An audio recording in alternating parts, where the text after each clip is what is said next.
Religion को समझने के लिए, मज़हब को समझने के लिए 2 तरह के अप्रोच मौजूद है। एक तो रिचुअलिस्टिक अप्रोच है और एक इंटेलेक्चुअल अप्रोच है। रिचुअलिस्टिक अप्रोच में तो यह है कि आप उठे, मस्जिद गए, वज़ू किया, नमाज पढ़े, बाहर आ गए। औज़ु बिल्लाहि समीइल अलीम मिनश शैतानिर रजीम, बिस्मिल्लाहिर रहमानिर रहीम। रब्बी अदखिलनी मुदखल सिद्क़ी व अखरिजनी मुखरज सिद्क़ी वजअलनी मिन लदुनका सुल्तानन नसीरा। सुब्हान रब्बिका रब्बिल इज़्ज़ति अम्मा यसिफ़ून व सलामुन अलल मुरसलीन वल्हम्दुलिल्लाहि रब्बिल आलमीन। ख़वातीनो हज़रात, आज की शुरुआत मैं आपको इस बात से करना चाहता हूँ कि एक छोटा बच्चा था 5 साल का, तो बहुत से लोग आए, बहुत से लोगों ने उससे गिफ्ट दिया, ज़्यादातर खिलौने और बच्चों की जो मनपसंद की चीज़ें होती हैं उस तरह की चीज़ें लोगों ने उससे गिफ्ट की।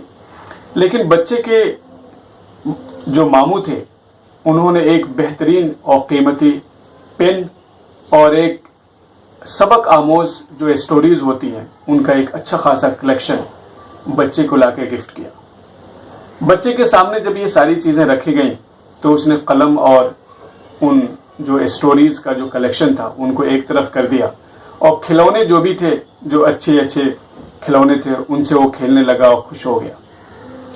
माँ बाप के दिल में ख्वाहिश होती है कि बच्चा मेरा बड़ा होकर कुछ कामयाब इंसान पढ़े, बचपन से ही उसमें लिखने और पढ़ने का शौक़ पैदा हो। तो बार बार माँ बाप उसे कह रहे थे कि देखो देखो ये तुम्हारे मामू क्या लाए हैं, देखो बेटा ये पेन है, देखो ये स्टोरीज़ हैं, तुम पढ़ के बड़ा होगे। लेकिन बच्चे को उसमें कोई भी इंटरेस्ट नहीं था। बच्चे ने उनको हर बार हाथ मारकर अलग कर दिया और खिलौनों में वो मशगूल हो गया। बहरहाल माँ बाप ने सोचा कि चलो बच्चे को अभी खेलने दो। पेन और जो स्टोरीज़ का कलेक्शन था उसे वो रख दिया। फिर कुछ वक्त गुजरा, बच्चा जब बड़ा हुआ तो अचानक एक दिन उसे वो पेन और वो कलेक्शंस जो स्टोरीज़ की थी उसकी माँ ने उसे देखा तो देखते ही उछल पड़ा, खुशी से उसके चेहरे तमतमा गए और कहने लगा, अरे मम्मी जान, किसने दिया, कहाँ से लाई आप? तो मम्मी जान ने ये बताया कि बेटे जब तुम बहुत छोटे थे, तकरीबन 5 साल के थे, उस वक्त तुम्हारे मामू जान ने ये तुम्हें गिफ्ट किया था, लेकिन उस वक्त तुम्हारा इंटरेस्ट नहीं था। तो बच्चे ने कहा, हाय कितनी कीमती चीज़ है। स्टोरीज़ पे ऐसे ऐसे नज़रें घुमाई, पढ़ के उसे लगा कि वाह मज़ा आ गया। कलम से पकड़ा उसने लिखना, कहा अरे बहुत बेहतरीन लिखता है।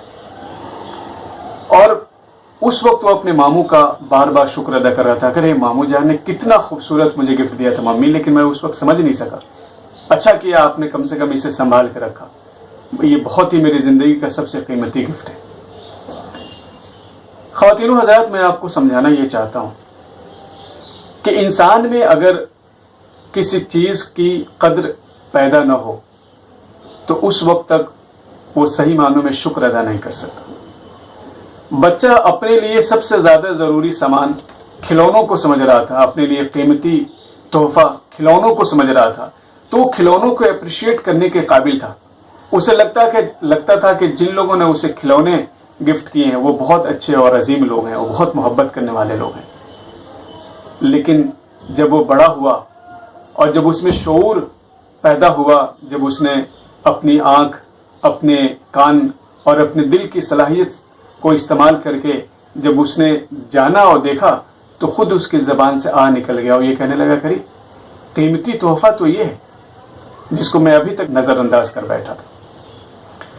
अब ख़वातीनो हज़रात, मैं आपको आगे लेके चलता हूँ और अल्लाह तबारक व तआला जो कुरान हकीम में कहते हैं, कुल हुवल्लज़ी अंशाकुम व जअल लकुमुस्समा वल अबसार वल अफ़इदा क़लीलन मा तशकुरून, कि अल्लाह तबारक व तआला ने तुम्हें समाअत दी यानी सुनने की सलाहियत दी, तुम्हें बसारत दी यानी देखने की सलाहियत दी, और तुम्हें दिल दिया ताकि तुम अल्लाह का शुक्र अदा करो। लेकिन अगर हम सही मानों में देखें तो क्या हम अल्लाह का शुक्र अदा कर पा रहे हैं? अल्लाह तबारक व तआला ने ही कुरान में कहा, इन्ना खलकनल इंसान मिन नुतफतिन अमशाजिन नब्तलीहि फजअलनाहु समीअन बसीरा, कि हमने इंसान को पैदा किया और उसे चाहा के आजमाऊं तो उसे 2 सलाहियतें बख्शी, एक सुनने की और एक देखने की। लेकिन अल्लाह तबारक व तआला ही कह रहे हैं कि ये जो बंदे हैं इनमें बहुत कम हैं जो अल्लाह का शुक्र अदा करते हैं, यानी वो शुक्र का माना समझ ही नहीं पाते, उनमें वो सलाहियत ही पैदा नहीं हो पाती, वो उस इदराक के हामिल ही नहीं हो पाते कि वो सही मानों में अल्लाह का शुक्र अदा कर सके। अल्लाह तबारक व तआला ने एक और जगह कहा, وَجَعَلَ لَكُمُ السَّمْعَ وَالْأَبْصَارَ وَالْأَفْئِدَةَ لَعَلَّكُمْ تَشْكُرُونَ کہ اللہ تبارک و تعالیٰ نے تمہیں جو یہ آنکھیں دیں، یہ جو کان دیے، یہ جو دل دیا، وہ اس لیے دیا تاکہ تم شکر گزار بندہ بن سکو، تاکہ تم اللہ کا شکر ادا کر سکو۔ دین کو سمجھنے کے لیے، ریلیجن کو سمجھنے کے لیے، مذہب کو سمجھنے کے لیے دو طرح کے اپروچ موجود ہیں۔ ایک تو ریچولسٹک اپروچ ہے اور ایک انٹلیکچول اپروچ ہے۔ ریچولسٹک اپروچ میں تو یہ ہے کہ آپ اٹھے، مسجد گئے، وضو کیا، نماز پڑھے، باہر آ گئے۔ مسجد میں جانے سے پہلے جو آپ کا رویہ تھا، مسجد سے باہر آنے کے بعد بھی آپ کا وہی رویہ ہے۔ آپ سجدے پہ سجدے کرتے ہیں، آپ سب کچھ پڑھتے ہیں، لیکن آپ کی زندگی میں کوئی تبدیلی نظر نہیں آتی۔ ایک انٹلیکچول اپروچ ہے کہ جس میں آپ ہر ایک چیز کو پڑھتے ہیں، آپ اس کو پرکھتے ہیں، آپ اس کی تحقیق کرتے ہیں اور اپنے علم کی بنیاد پر، اپنے دلائل اور اپنے آرگومنٹ کی بنیاد پر آپ اسے تسلیم کرتے ہیں یا اسے ریجیکٹ کرتے ہیں۔ یہ انٹلیکچول اپروچ ہے اور اللہ تعالیٰ کو یہی مقصود ہے۔ اس لیے اللہ تعالیٰ نے کہا کہ ان شر الدواب عند اللہ الصم البکم الذین لا یعقلون، کہ اللہ کے نزدیک بدترین جانوروں میں وہ گونگے بہرے لوگ ہیں جن کو اللہ تعالیٰ نے عقل دی، وہ اپنی عقل کا استعمال نہیں کرتے۔ اسلام ہر بندے سے یہ چاہتا ہے کہ آپ پورے غور و فکر کے بعد آپ یہ فیصلہ کریں کہ کیا آپ اللہ کو مانتے ہیں یا نہیں مانتے۔ ریچولسٹک جو ہمارا اپروچ ہے، اس سے صرف ہم اپنے آپ کو خوش رکھ سکتے ہیں کہ واہ ہم نے یہ کام کر لیا، لیکن حقیقت یہ ہے کہ اللہ کے نزدیک اس کی کوئی اہمیت نہیں ہے۔ اگر آپ کے دل میں محبت نہیں ہے، قدردانی نہیں ہے، تو آپ کی عبادت بس ایک ریچول ہے۔ آج اگر آپ دنیا میں دیکھیں تو بہت سے ایسے علم ہیں کہ جن پہ بہت زیادہ کام ہوا ہے۔ اگر آپ صرف ایک نفسیات کو ہی لے لیں، سائیکولوجی کو ہی لے لیں، تو اس پہ اتنا کام ہوا ہے کہ پورا ایک انسٹیٹیوشن اس پہ ڈیولپ ہو گیا ہے، پوری ایک فیکلٹی وجود میں آ گئی ہے۔ تو میں صرف کہنا یہ چاہتا ہوں کہ اللہ تبارک و تعالیٰ نے انسان کو جو یہ صلاحیتیں دیں، اس کا پرائمری مقصد یہ تھا کہ آپ علم حاصل کر کے اللہ کے کائنات کو آپ سمجھتے اور جو رموز، جو اسرار، جو راز آپ کے اندر اللہ تعالیٰ نے رکھا ہے، آپ اسے جاننے کی کوشش کرتے ہیں۔ اس لیے کہ اپنے آپ کو جانے بغیر آپ اپنے رب کو نہیں جان سکتے۔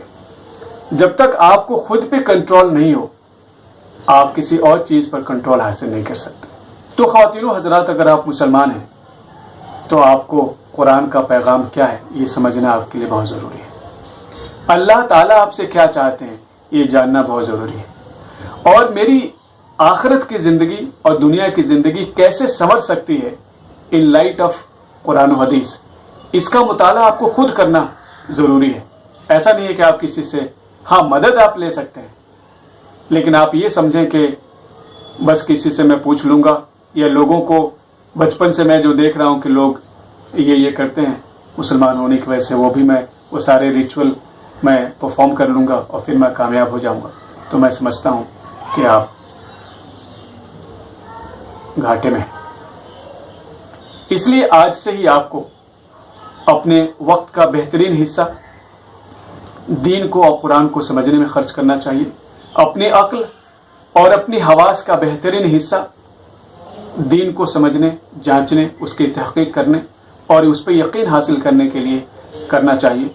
اور آج سے آپ جو بھی عبادت کریں اس میں ایک بات کو آپ یقینی بنائیں کہ وہ محبت کے جذبے کے ساتھ آپ کریں، یعنی حضور قلبی کے ساتھ۔ یعنی جب آپ نماز پڑھیں، آپ اللہ کا ذکر کریں، تو ایسا نہ ہو کہ آپ کا دل، آپ کی زبان تو ذکر میں ہے، آپ کھڑے تو نماز میں ہیں، لیکن آپ کا ذہن، آپ کا دل کہیں اور ہے۔ آپ نماز پڑھ رہے ہیں لیکن اللہ کے ساتھ جو تعلق ہے وہ پیدا نہیں ہو پا رہا ہے۔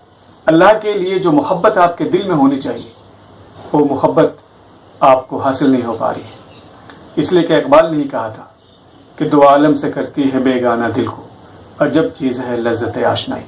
اس میں کوئی شک نہیں ہے کہ جب آپ یہ جو صلاحیتیں اللہ نے آپ کو دی ہیں، خاص طور سے جو اس نے کہا کہ ہم نے سننے، دیکھنے کی صلاحیت دی اور دل دیا، اگر آپ اس کا بہترین استعمال کریں گے اور آپ اللہ کی راہ میں یقین کے ساتھ، محبت کے جذبے کے ساتھ جب آگے پڑھیں گے، تو ایک وہ مقام آئے گا کہ جہاں پہ آپ کو لذت حاصل ہو جائے گی۔